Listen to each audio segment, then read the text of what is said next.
All right. Hi, everybody. I hope you've made it to where you need to be at this point. We are in breakout room 1, Introduction to New York Tools.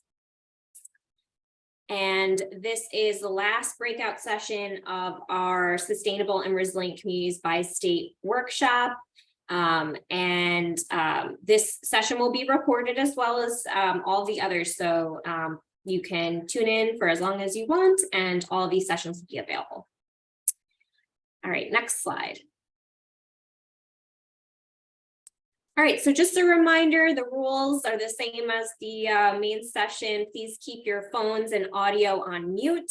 The session will be recorded and a link will be shared after. We'll be using interactive polls to gather some feedback at the end, and please submit questions in the chat.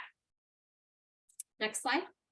All right, so we're going to have 3 great presentations today from Jess Coonan, who is a resilience specialist with New York Sea Grant, Vicki O'Neill, who is the Long Island Sound Habitat Restoration Stewardship Coordinator with New York State DEC and NUIPIC, and Mary Arnold, who is the Long Island Sound City Regional Coordinator with New York State DEC and NUIPIC.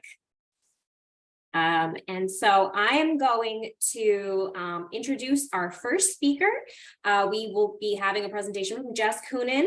She is working with New York Sea Grant, serving communities along the Hudson River estuary, and her work focuses on flood resilience, risk communication, and fostering connections between riverfront communities that are adapting to climate change. And Jess will be presenting today on My Coast, New York, which is a new tool for tracking flooding and stormwater damage.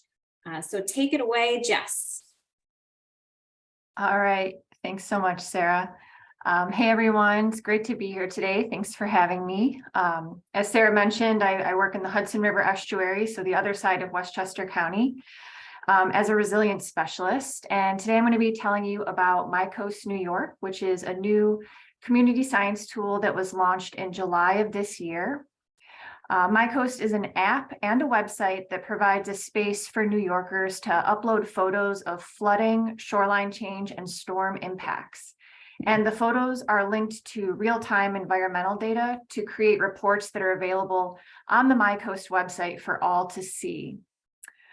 So this is our homepage pictured here.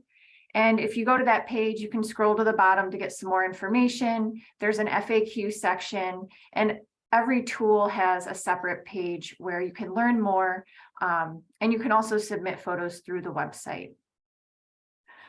So My Coast is currently used by 7 other states, and in New York, it's brought to you by Sea Grant and the Water Resources Institute. And next slide, please. So here in New York, we're experiencing sea level rise and more frequent storms and flooding. And our current tools that inform how we build and manage our infrastructure, they're not really keeping up with the changing conditions. And so we think crowdsourced photos are a really great way to complement some of these existing data sources and also fill gaps, while also engaging community members and just raising awareness of flooding and how frequent it's happening and what the impacts are. So photos are a really powerful visual. You don't really need to, explain much. It's that old saying, a picture is worth 1,000 words. You can get super local data, and it's a way to engage people. So if you're wondering, or wondering how to promote this to anyone else, why should I submit photos to My Coast? It's for community members. It's a nice way for them to share their experience. It's a way to connect people to where they live, and in a way you're building a data set with your neighbors that can be used in many different ways. So we're excited to see all the creative uses with My Coast. Next slide. So one of the cool things about My Coast is that it automatically links photos to environmental data to give the photos context. So this photo here was taken in January of this year in Kingston, New York. And when you look at the tidal overview, you can see that the observed flooding at that time was way higher than the predicted. If you go over to the weather overview, You can see that we had almost an inch of rain in the previous 24 hours, so that may have been playing a role. And then when you look at the riverine overview, the Rondout Creek, which is right next to where this photo was taken, was not at flood stage, but it was a little higher than it normally is. So MyCoast just automatically attaches all this information to photos so you can start building a story of what's going on. And then that map in the upper right photo, that just shows you where all the data is coming in. The little icon with the house is where the photo was taken, and then those other icons are river and tidal gauges nearby. And MyCoast can also capture inland flooding. It's not just for the coast. And so we don't have time to demonstrate, the website and show you more photo reports today, but I am available to give presentations about the tool or to discuss it further if that would be helpful for anyone. And we're promoting this tool for all New Yorkers, but I really think this group could play an important role in both getting the word out about the tool and also utilizing the photo reports to inform your resilience efforts. We've gotten a lot of excitement from the floodplain management community, emergency managers, planners, but it's really only valuable if people submit their photos. So it's easy to do. You can search for MyCoast in the App Store on your phone, or you can visit the website, register. We only ask for pretty much your name and email, and then you're ready to start submitting reports. We also are working on some outreach materials. We have a flyer that's ready now, and we're working on a fact sheet, and I'd be happy to pass those on to the conference organizers if anyone's interested. So next slide. So that's all I had for today, and just this brief introduction. So thanks so much for having me, and I'm happy to take any questions. Thank you so much, Jess. We did share the link to mycoast.org/New York in the chat. So hopefully people will be able to access it there, and we will be circulating materials afterwards. So thank you so much for offering to do that. So now I'm going to introduce Vicki O'Neill. So she is our next presenter, and she is the Long Island Sound Study Habitat Restoration and Stewardship Coordinator at New York State DEC for NUIPIC. Vicki works with Long Island Sound partners to coordinate habitat restoration projects and land protection activities within the New York Long Island Sound watershed. She also co-chairs the Long Island Sound Study Habitat Restoration and Stewardship Work Group. And Vicki will be presenting today on the Long Island Sound Marsh Migration Viewer. Take it away, Vicki. Thanks, Sarah. Okay, so today I'm going to talk about this tool that we have available for New York Long Island Sound communities. This is a phase 1. There's going to be a phase 2. So if you don't see your community highlighted in the viewer in my presentation, not to worry, you probably will see it in phase 2. So the next slide, project purpose. The purpose of this project was to work with New York's Long Island Sound communities and conservation groups to identify places where we can do tidal wetland conservation planning and increase coastal resiliency. Next slide.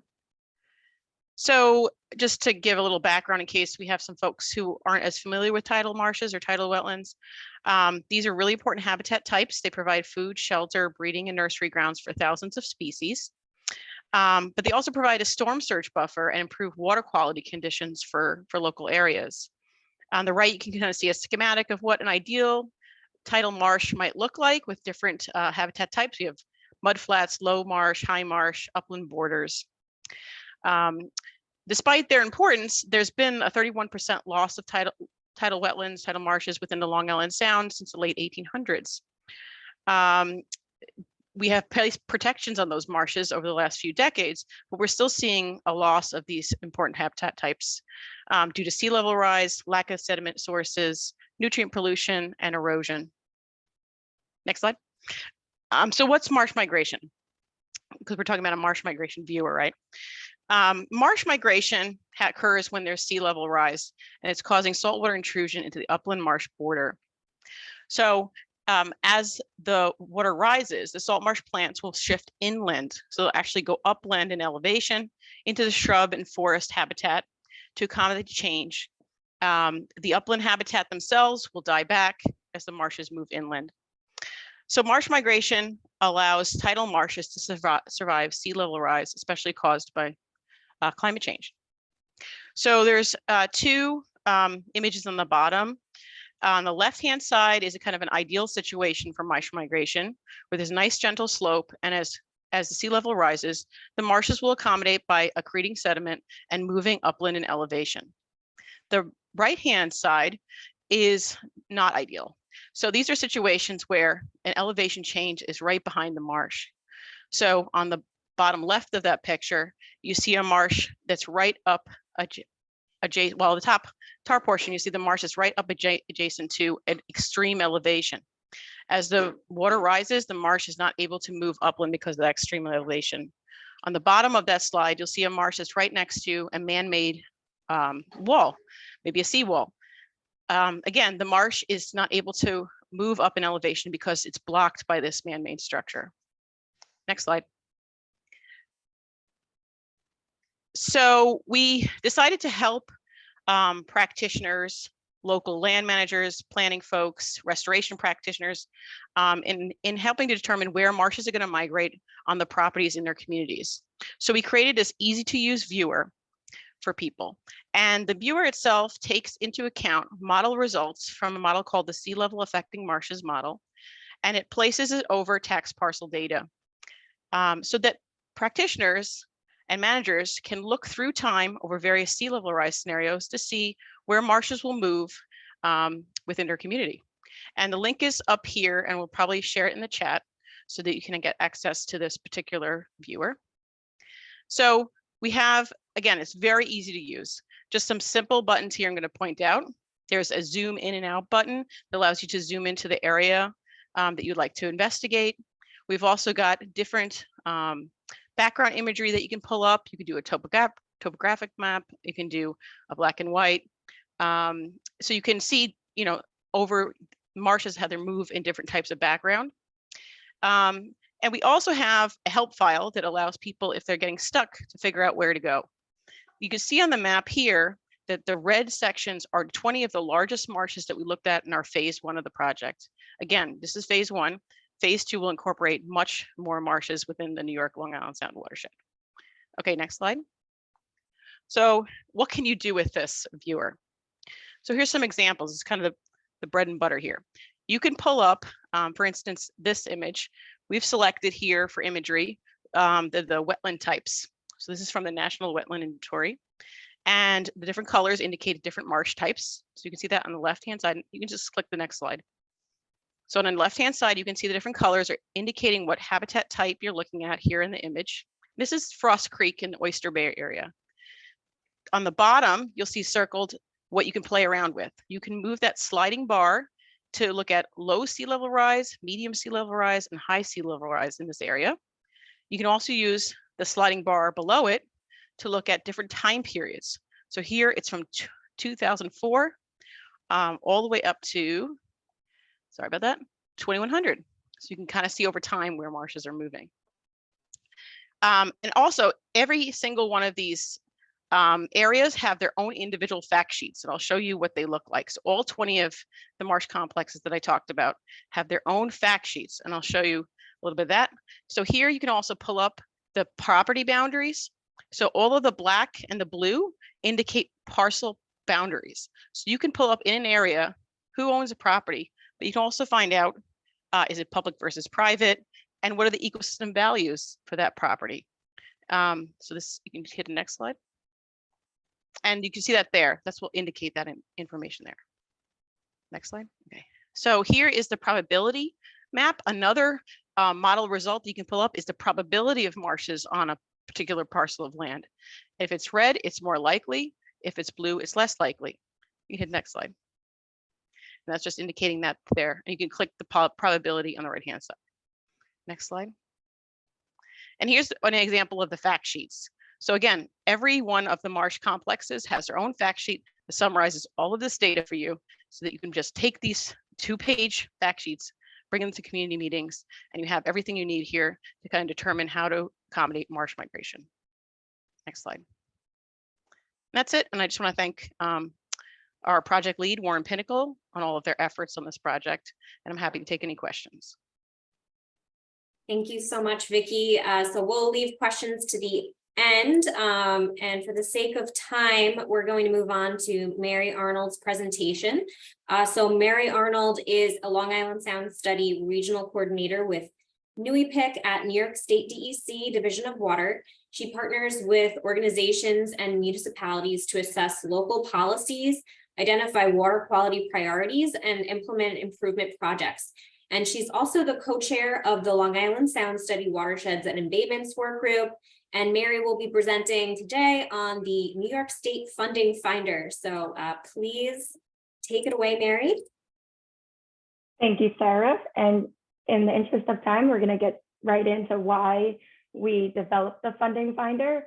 As Sarah said, I've been working with municipalities and smaller organizations. And one of my primary focuses is helping organizations get to the right funding mechanisms and find the grants that best fit their project and best meet their needs. And as we've heard previously from the Sea Grant professionals here, that it is abundantly clear there is a concern for capacity. We've heard time and time again that even the thought of searching for grants and applying for grants has been daunting. So next slide. I'm going to get into the process of how we developed this. The Division of Water at DEC began by separating grants into 4 main categories: eligible applicants, project type, project phase, and regional coverage. We felt that these 4 topics would best guide users into what grants were specific for them. And by making these choices and filtering out their needs, it would give them direct links to grant announcements and offer definitions for specific guidance and direction.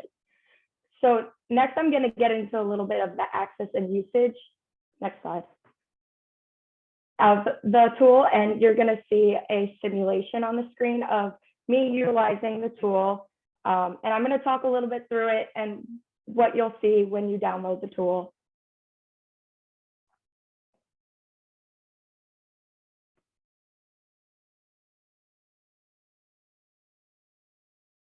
I'm gonna see if I can get it to play.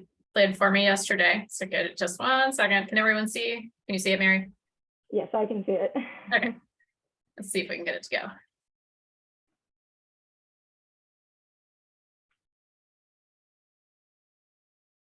I'll take this opportunity now while Sarah, works through these technical difficulties. Just while you can see the screen, you'll see kind of what the filters look like. So how this tool works is, think about online shopping. You go to a website and you are looking for a shoe, you see black, size 6, and you're looking for a shipping date. So you'll click on those filters and it'll start to cipher out all of the grant opportunities. So it also then provides you on the bottom tools a funding table, which is a different way of viewing all these grants. It's basically like a library. So at that funding table, it'll give you the funding source, the funding program, the eligible applicants, all of the project types that those grants will cover.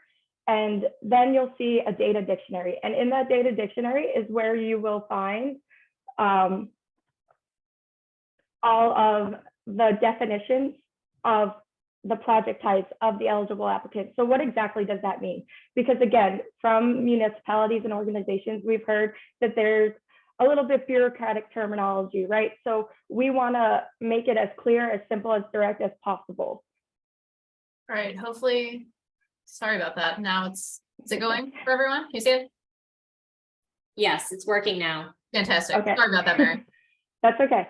So here you'll see that I made the simulation of a government entity. I am looking in the project types of flooding and green infrastructure, and there's still a decent result, a decently sized result. So I noticed in the project phase that there's options encountering all, but I know that I'm in the planning and design phase. So I can then scroll over and my results are dramatically smaller, and I'll see the links for the RFAs as well as the link tree. So if you can't directly click on the link, what to search for, or if you're not ready yet, to come back to it.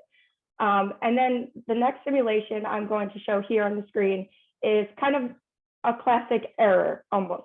So this time we're going to be a nonprofit, and I'm looking for a shoreline project. And just to show you how easy and manipulative this tool is, I'm going to click on shoreline projects and it's going to go white where everything else stays blue. And that just shows you that I made an error. I have to go back and I can click it on it now and see all of my results. So you can use this tool very easily. It is available for download and it will be available for download. And the last one I'll show you is, what if you're two eligible applicants for a grant? You could be a nonprofit and a government entity looking for outreach, but I also want to look at preservation. And you'll notice that some of the other blues have been faded out. And that means that that option is not available for those two categories. Again, you scroll over and you start to see the links and the link tree. So the next slide will be on how you can find this tool. So we will be launching this tool tomorrow on the DEC website under the Long Island Nitrogen Action Plans page. You can also subscribe to the Nightline app newsletter to hear the exact minute, because I know we're all very excited about the releasing. And again, it will be available for download and it will be upgraded periodically. And next slide. Again, my name is Mary Arnold. I am happy to answer and I welcome all feedback in regards to this tool. We've been working really hard and we're very excited to share it with you. Thank you so much, Mary. That was great. I'm glad you were able to talk through, even though the video wasn't playing right away. And thanks, Sarah, for figuring out how to play it so quickly.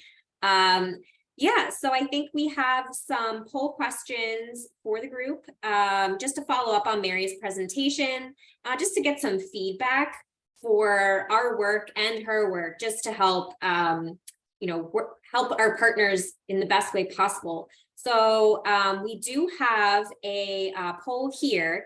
This is the same poll that we were using in the main session. So if you could go to polleverywhere.com/LIS resilience or text LIS res to 22333 to join, you'll be able to answer this question.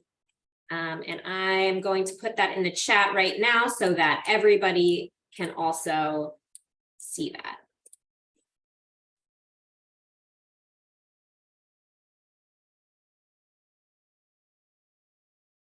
Great, I'm so happy we've got some answers already. So project size, getting the municipality on board, lack of experience, quick turnaround or deadlines can be a barrier. Budget details, yep. Matching funds, definitely. Match. Wow, a lot of answers coming in. Thank you, Sarah, for scrolling. And as we said, we'll be sharing these responses out so everyone can review as well. Okay, so the next poll question, do you think that your organization will use this tool? Yes, possibly, no. So will you use the New York State funding finder that Mary just presented on? As we all said, Mary said, we're pretty excited about it. I think it's going to be a really great way to get people the information they need for the project, the funding that they need, what type of organization they are, and planning stage that they're at. I see some people answered in the chat, yes.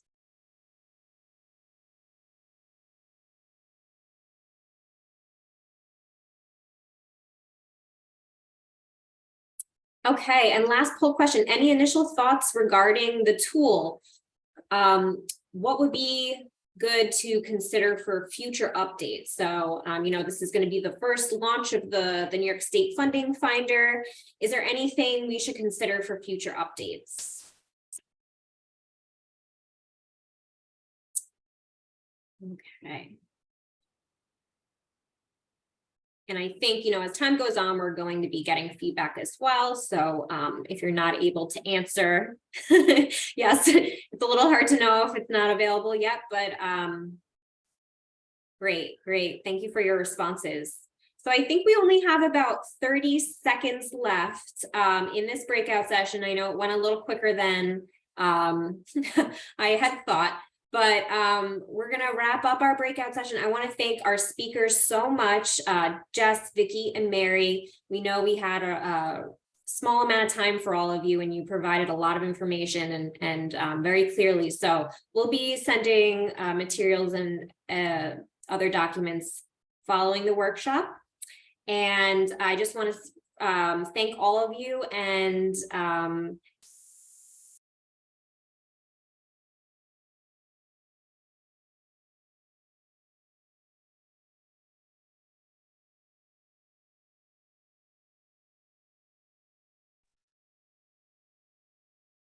Okay, welcome back, everyone. Hopefully everyone has made it back from their breakout rooms.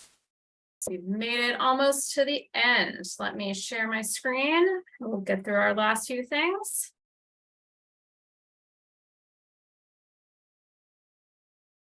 Okay, so like I said, thank you so much. Welcome back, everybody. Thank you so much, first of all, for being here and participating in our workshop today. We hope it's been, as helpful as we aim for it to be, and as much fun to participate in as it was to put together. I want to say a special thanks to all of our speakers and facilitators today. We really, really appreciate your time and you sharing your expertise with everyone. We really appreciate that so much. And also a big thanks to the New York Sea Grant and Connecticut Sea Grant staff who were working behind the scenes today to help everything run smoothly. So thank you to Nancy Balcom, Kathy Butting-Howarth, Jimena Perez-Vizcasillas, Nancy Jones, and Kathleen Fallon. Sarah, Elizabeth, and I really appreciate your help today. So, as we've said numerous times today, we will be following up in the coming weeks as promised with links to the recordings and other post-meeting materials. But before we let you go, we want to ask you 3 quick evaluation questions, and then we'll leave with our contact information for you. So number 1 question. We want to know what sessions you found most useful today. You can choose more than one option here, so please choose all that apply. And, I hope we're all Poll Everywhere pros by now. If you're participating via the browser, go ahead and visit the links in here. I do want to note, if you're participating via text. Sarah, yeah, we can't see your screen, FYI. You can't see my screen. Oh man, here we go. Sorry, guys. Thank you. Thanks for letting me know. I can't see y'all, so that was helpful.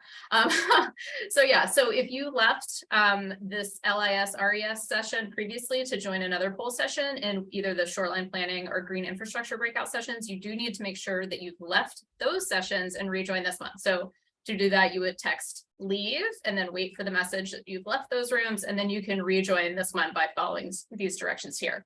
And just a final reminder for the day to not click on that link that you receive in that message when you join the session. So give folks just a couple seconds to answer us here. Like I said, you can pick more than one, so feel free to do that.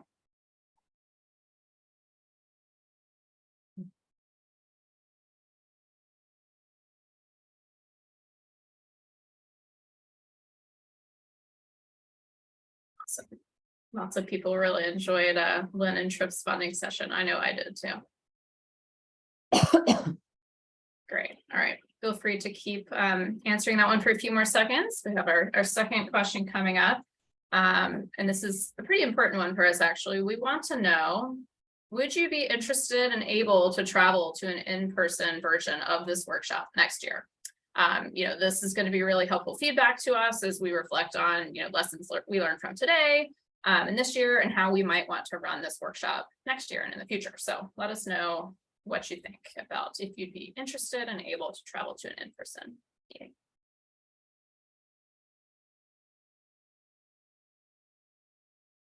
Okay. It's fair enough to be unsure, but this is still helpful. Good to know. Okay. I'm gonna give it a few more seconds. And then last but not least, we are interested to know what topic or topics that you might or would like us to cover at a future workshop. And again, this is not going to create a word cloud, so you can type, as things come to you, although I really appreciate everyone linking their words together with the underscores earlier.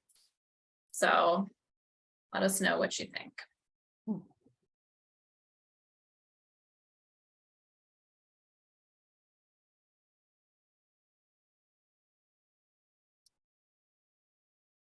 And I see some suggestions in the chat, so thank you so much. I know I'm not seeing everything, but I do see some questions about the transcript, and yes, we will share the transcript in our follow-up materials, so thanks for that.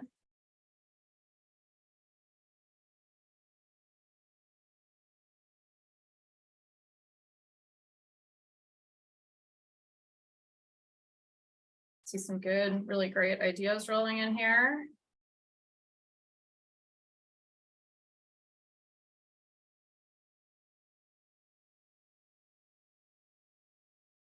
Scroll down and see what I missed while I was looking through the chat. Okay. I like the idea of pairing people together, making those connections. Okay.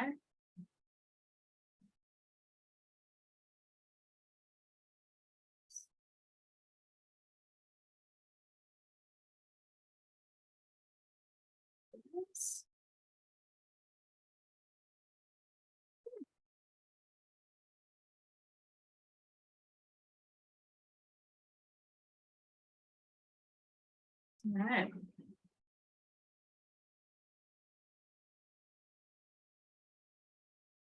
We've been discussing this thought about smaller regional gatherings, so that's helpful feedback. More Lynn Dwyer, I agree. I don't know if Lynn is still on the call or not, but we'll let her know if she's not that she was a hit.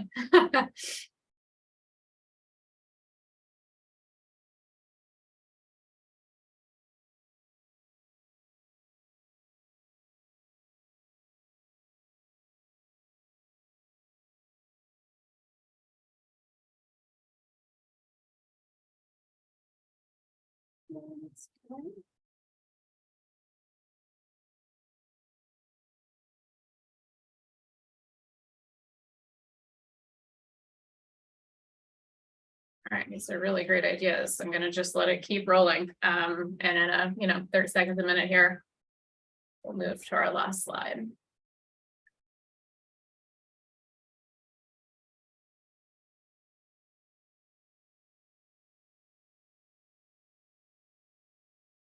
I like that one. Good or otherwise outcomes. Important to learn lessons learned.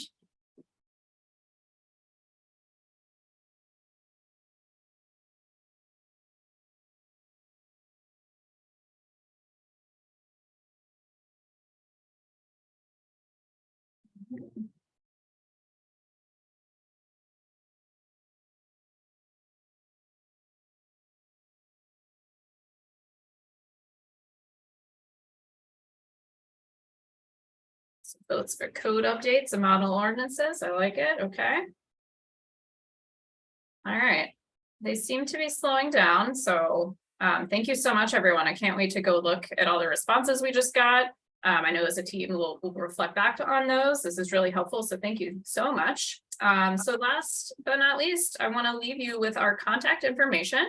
And a note again that we do have a Gmail if you just don't feel like typing out all 4 of our emails, or you're not sure, who to go to for general inquiries, you can reach us there. And again, thank you so much for spending your time with us today. I hope that everyone has a great rest of your week ahead, a nice weekend, and yeah, we'll see you next time. Thank you so much.